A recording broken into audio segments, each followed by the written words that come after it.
જય માતાજી મિત્રો, તમે જોઈ રહ્યા છો આરબી બ્લોગ ને આરબી બ્લોગમાં સ્વાગત છે। ચા મૂકી દીધી છે, ચા પીને જવાનું છે ગામમાં આવી ગયા છીએ। ગામમાંથી જઈશું મહેસાણા દોરી પાવા માટે, તમે જોઈ શકો છો, એટલે અમારા વિડીયોમાં તમે બન્યા રહેજો।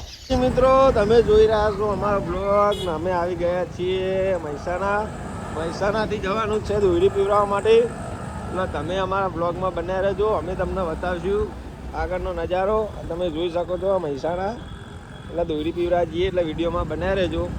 તો મિત્રો અમે પહોંચી ગયા છે વિસનગરથી જવાનું છે વડનગર અહીંયાથી 10 કિલોમીટર છે, એટલે તમે વિડીયોમાં બનાવી રહેજો।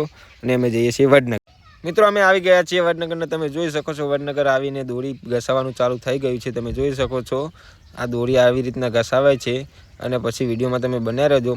વધારે ગરદી હોવાથી અમે વડનગરમાં દોરી ઘસાવતા નથી, એટલે દોરી પાવા માટે જઈએ છીએ। મિત્રો આવી ગયા છીએ અમે દોરી પાવા માટે, તમે જોઈ શકો છો દોરી પાવાનું અહીંયા ચાલુ થઈ ગયું છે અને વધારે ગરદી હોવાથી દોરીના કારીગર ના પાડે છે દોરી પાવા માટે, તો મિત્રો અમે દોરી પાવા માટે બેસી ગયા છીએ। વધારે ગરદી હોવાથી અમે જાતે ખુદ દોરી પાવા માટે બેસી રહ્યા છીએ, તમે જોઈ શકો છો દોરી પાવાનું ચાલુ થઈ ગયું છે, તો વિડીયોમાં બન્યા રહેજો, અમે તમને આગળનું વાતાવરણ તમને બતાવતા રહીશું। તો મિત્રો દોરી પાઈને અમે આવી ગયા છીએ પતંગ લેવા માટે, પતંગ લઈ લીધા છે, તમે જોઈ શકો છો 1500 રૂપિયાના પતંગ લઈ લીધા અને પછી જઈએ છીએ પાછા।